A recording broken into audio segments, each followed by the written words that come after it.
Existe uma criptomoeda que promete criar uma forma revolucionária de renda passiva dentro do mercado cripto e ela também está relacionada com mais de 30% da segurança da rede da Ethereum. Então, se você quer entender tudo sobre a Lido Finance, já deixa o seu like aqui embaixo e se inscreve no canal e vamos entender tudo sobre essa cripto.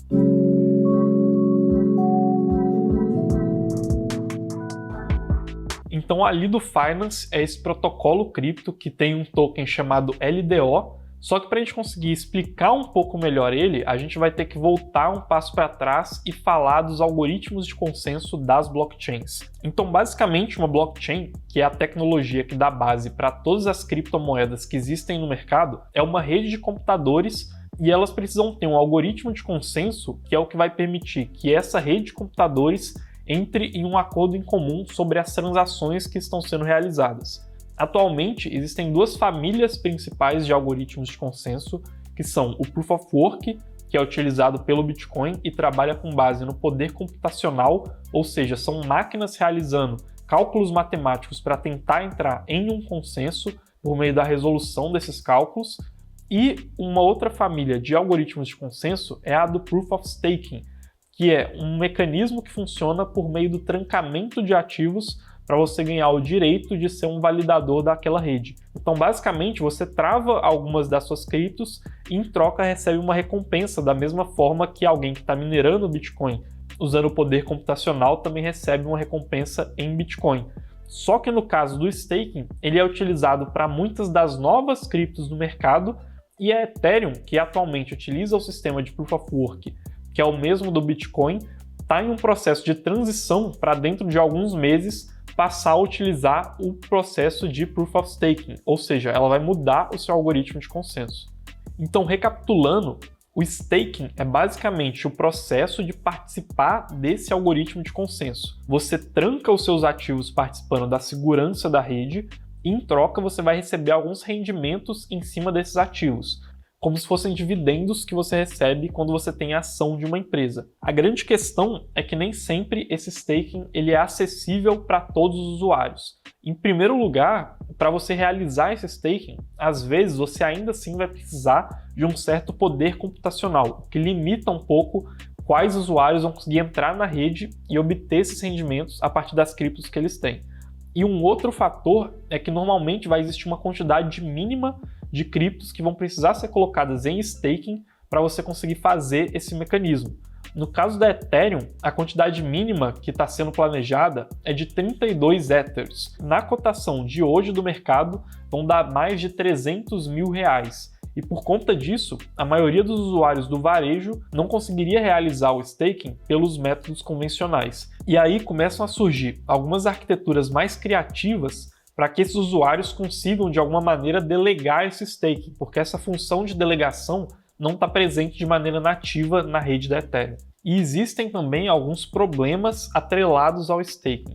O primeiro deles é que quando os usuários tentam, de uma maneira criativa, conseguir participar da delegação, mesmo tendo poucos tokens Ether, eles muitas vezes precisam fazer isso por meio de um player centralizado que vai deter a custódia desses ativos, como uma corretora ou exchange, e naturalmente isso faz gerar uma necessidade de confiança, o que nunca é bom. E um outro ponto, e aí já vale para todos os tipos de staking, é que quando você coloca um ativo em staking, você acaba perdendo um pouco da sua liquidez, porque em troca de você receber esses rendimentos, você vai ficar durante um período travado sem conseguir vender esses ativos para alguém, por exemplo. Isso significa que se essa cripto começar a desvalorizar, ela vai estar lá travada e mesmo que você não acredite mais nos fundamentos dela, vai ter pouca coisa que você vai conseguir fazer nessa situação. Você realmente vai ter que esperar o período do staking acabar para ela conseguir ser destravada e aí sim você conseguir vender ela no mercado, o que nesse momento já pode ser tarde demais. E é aí que surge a Lido Finance. A Lido Finance ela foi criada um pouco depois que a rede da Beacon Chain da Ethereum, que é a rede em que está sendo implementado o modelo de Proof of Staking, foi criada e justamente para poder atender essas demandas principais, que são fazer uma delegação de staking sem precisar utilizar um player centralizado no meio, como uma corretora, e o segundo é permitir que exista alguma liquidez por meio desse staking. Então o usuário não vai precisar ficar com aquele ativo realmente travado durante tanto tempo. E essa solução que eles criaram é o chamado de staking líquido. Mas para explicar como o staking líquido da Lido funciona, a gente precisa primeiro explicar como que funcionaria esse staking de Ethereum se você utilizasse um caminho tradicional sem que você tivesse esses 32 Ethers na sua conta. Então, basicamente, aqui a gente tem 3 pontas. A primeira é a do usuário, no meio a gente tem esse validador e aí você tem a blockchain, o restante da rede. Esse usuário, ele não tem 32 Ethers, os mais de 30 mil reais, para conseguir realizar essa validação por conta própria. Então o que ele vai fazer é pegar essa quantidade de Ether que ele tem e enviar ela para o validador, que agora vai ter a custódia desse Ether. Esse validador vai conseguir de fato fazer essa validação da rede, que é ajudar na segurança da rede, e ser recompensado por causa dessa ajuda, e vai receber as recompensas da rede, né? A remuneração em troca de participar do algoritmo de consenso do Proof of Staking. E aí, uma parte dessa remuneração vai ficar com o validador, que cobra uma taxa, e o restante dessa remuneração vai voltar para o usuário. Então ele vai receber a remuneração do staking menos a taxa que ficou com o validador. Então ele acaba funcionando como um tipo de prestador de serviço nesse sentido. E aí, o que é importante reparar aqui é que, em muitos casos, como eu disse, esse validador ele ficou com a custódia dos ativos, então o usuário acaba ficando nas mãos desse validador e dependendo da confiança que ele tem nele, e também esse ativo ficou trancado. Então, caso o usuário queira vender esse ativo imediatamente, ele não vai conseguir, porque existe um período de staking pré-determinado que esse Ether vai ficar travado, queira o usuário ou não. E agora, como que funciona o sistema da Lido Finance e por que ele tem chamado tanta atenção do mercado? Aqui existem basicamente aquelas mesmas pontas que no outro slide, então existe o usuário, os operadores e a blockchain, mas também existe a Lido Finance, que é o protocolo que vai realizar o staking líquido. Então, em um primeiro momento, a mecânica se parece muito com o convencional. O usuário vai enviar o seu token Ether para a Lido e a Lido vai custodiar esse token Ether, mas aí já existe uma diferença porque isso é sempre feito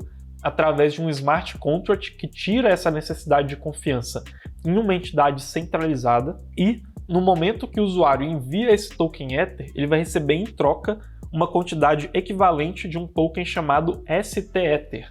O ST-Ether ele é um representativo que o usuário tem de fato um token que está guardado lá em staking, e é aí que vai começar um pouco dessa mecânica do staking líquido.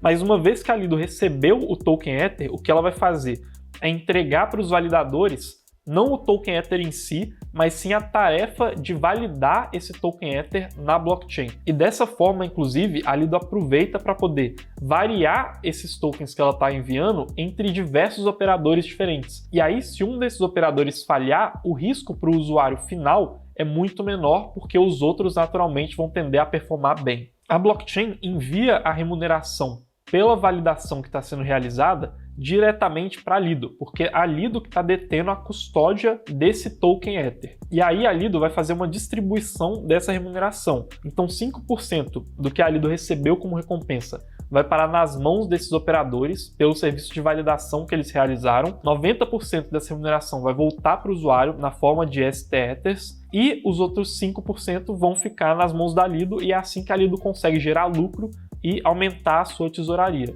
E importante frisar novamente que esses tokens Ethers que estão passando pelos operadores, na verdade são uma espécie de analogia, porque eles não têm o token Ether em si, a custódia está com a Lido. O que eles têm é a tarefa de, por meio do algoritmo que foi gerado pelo Smart Contract, de utilizar essa custódia que a Lido tem para eles fazerem o trabalho operacional de validar as transações que estão acontecendo na rede. E aí, o que gera a grande diferença para o usuário final é a existência do token ST-Ether. Esse token é tão importante porque ele é basicamente um representativo que tem o lastro em Ethereum.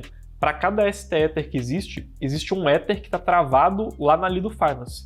Isso significa que se você quiser vender um Ether que está travado e esse período do staking ainda não acabou, você pode simplesmente vender o seu token ST-Ether. E a pessoa que está comprando ele é uma pessoa que confia que a remuneração que ela está recebendo pelo staking faz sentido, enquanto você pode não acreditar mais na tese da Ethereum, por exemplo, e quer sair dela, mesmo que você durante algum período tenha utilizado o staking para receber uma remuneração extra. E esse token STEther vai poder inclusive ser utilizado em várias operações de DeFi.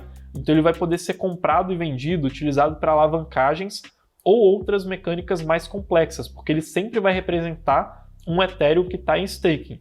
E, inclusive, quem detém esse token STEther, periodicamente vai receber aquelas recompensas que estão sendo geradas lá pela Lido Finance, que estão acumulando uma quantidade de Ethereum que está em staking, e conforme essa quantidade vai acumulando, ele também vai acumulando o STEther na outra ponta. Então o usuário ele está de fato recebendo toda aquela remuneração proveniente do staking que está sendo gerado pelo Ethereum que ele forneceu para a Lido.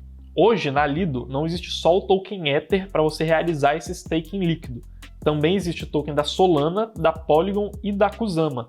Mas os valores deles que estão em staking lá nesse ecossistema são muito menores e quase irrisórios em comparação com o da Ethereum, que tem 8 bilhões de dólares em staking por meio da Lido, enquanto que a Solana tem só 114 milhões, a Polygon 14 milhões e a Kusama não chega a 2 milhões. E, obviamente, toda essa mecânica de uma certa alavancagem que existe quando você cria esse sintético do STEther que está lastreado em um token Ether acaba gerando alguns riscos. O primeiro risco deles é o dos contratos inteligentes. Então, obviamente, quando você colocou essa ponte da Lido Finance entre você e a validação, você criou uma complexidade de contratos inteligentes da rede e, naturalmente, isso é uma ponta a mais em que alguma coisa poderia ocorrer errado. Um segundo risco é a perda da paridade entre o STEther e o Ether. Da mesma forma que aconteceu lá com a Terra Luna, em que o ST começou a ser tratado com desconfiança pelo mercado e passou a valer menos que $1, no caso do token da STEther, isso também poderia acontecer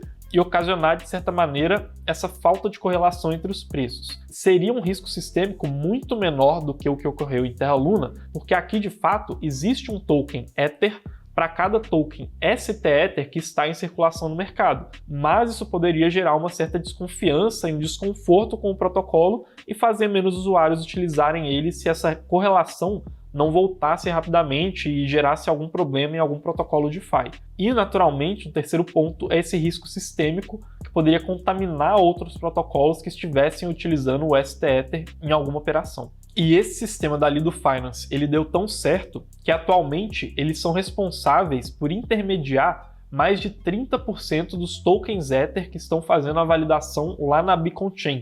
Isso significa que, se tudo continuar como está hoje, quando a Ethereum passar de Proof of Work para Proof of Staking, mais de 30% de todos esses tokens que estão realizando o staking fazem esse mecanismo por meio de um único protocolo. Naturalmente, existe uma limitação muito grande desses riscos, porque a Lido divide esse staking entre diferentes operadores.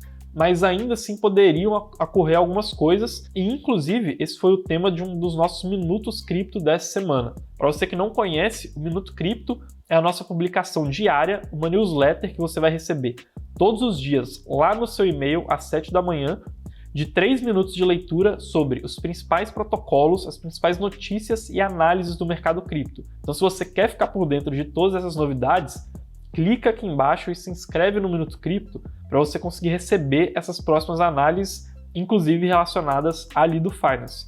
Mas o que a gente tratou lá nesse Minuto Cripto foi a respeito da falta de segurança que poderia ocasionar para a Ethereum por causa de todo esse acúmulo que passa pelo protocolo da Lido Finance e relacionado a situações de governança. E se você quer que a gente faça um vídeo só falando do risco que a Lido pode representar para a Ethereum, comenta aqui embaixo que a gente pode trazer ele aqui no canal. E afinal de contas, para que serve o token LDO? O LDO ele cumpre a função de governança. Isso significa que quem detém o LDO tem poder de voto para poder decidir o futuro do protocolo da Lido Finance, participar de fato das votações que vão definir atualizações do protocolo e assim por diante. Assim como outras DeFi, existe a especulação de que esse token ele vai em algum momento distribuir dividendos, porque a Lido ela vai acumulando uma tesouraria conforme o protocolo dela vai se destacando dos concorrentes no mercado. Mas isso ainda é, de certa maneira, uma especulação e dependeria dos diferenciais competitivos que a Lido vai conseguir formar para, de fato, esses dividendos conseguirem se tornar sustentáveis. Mas é interessante ressaltar também que em um dos últimos momentos de crise pelo qual a Lido passou, a governança teve um papel muito importante, inclusive exemplar, em comparação com outros protocolos do mercado. O que aconteceu é que, no momento do pânico do mercado com a situação em Terra Luna, e quando o valor do UST, que era o dólar da Terra Luna, começou a valer menos do que $1 real, porque ele não tinha um pegging, ou seja, um dólar por trás que lastreava esse UST, vários ativos do mercado que tinham algum mecanismo que lembrasse esse da Terra Luna começaram a ser tratados com um certo pavor e um certo receio do mercado cripto. E aí o token ST Ether começou a valer menos do que o token Ether. Teve uma ligeira desvalorização por conta desse pânico do mercado. E nesse momento a governança agiu muito bem, tomando duas medidas. O primeiro deles é que eles criaram um pool de liquidez em uma exchange centralizada chamada Curve, em que eles colocavam o par do ST Ether junto com o par do Ether e estimulavam por meio da emissão de tokens LDO que as pessoas arbitrassem esse pool. Então parece ser um mecanismo um pouco complicado, mas basicamente significa que eles começaram a emitir tokens para premiar as pessoas que mantivessem essa paridade entre o ST Ether e o token Ether, que foi uma medida emergencial, mas que acabou trazendo bons resultados, porque ela foi feita com uma engenharia financeira que conseguiu se mostrar eficiente naquele momento. E um segundo mecanismo que a Lido criou para poder lidar com esse momento de estresse do mercado foi que, durante esse período, quando alguém queria colocar um token Ether para poder retirar um token ST Ether no protocolo da Lido, eles encaminhavam esse usuário para alguma exchange, alguma corretora, em que o token ST Ether estivesse sendo negociado abaixo de um Ether. Porque dessa maneira, a pessoa conseguiria esse token mais barato, arbitraria o mercado e aumentaria a confiança da Lido. E isso é muito interessante porque quando a Lido fez isso, eles abriram mão de um lucro no curto prazo, de mais pessoas que iriam querer utilizar o protocolo, para poder garantir a confiança dele no longo prazo, o que mostra que a governança pode ter um pensamento que vai ser sustentável para o desenvolvimento do protocolo, apesar de que esse foi um dos primeiros testes de estresse relevante e a gente precisa ainda acompanhar como ele vai se desenvolver, principalmente na questão de tokenomics, que foi como eu retratei agora. E afinal de contas, será que o token LDO da Lido Finance vale ou não a pena? Por enquanto, o que a gente tem são alguns pontos positivos e negativos e inclusive pontos de acompanhamento para você conseguir tomar essa decisão. O primeiro é que a Lido ela claramente se destaca tendo uma solução muito eficiente no que ela se propõe a fazer. Então ela dominou muito rapidamente o mercado de staking do token da Ethereum. Um segundo ponto que a gente consegue ressaltar é que a demanda pelo serviço da Lido Finance tende a continuar crescendo porque as pessoas vão cada vez mais querer colocar tokens Ether em staking, mas conseguir utilizar a liquidez para poder movimentar esse ativo em operações financeiras. E o terceiro, que também é muito válido, é que, apesar de a gente não ter tido ainda um gigantesco teste de estresse no protocolo, no que a gente viu agora, no período da Terra Luna, a governança conseguiu se comunicar muito bem com a comunidade e solucionar esse problema a tempo. Mas um ponto de incerteza que é importante a gente comunicar é que ainda não são tão claras assim as usabilidades do LDO, o token da Lido Finance, e dessa maneira não fica tão claro assim se necessariamente o crescimento do protocolo vai acarretar na valorização desse token.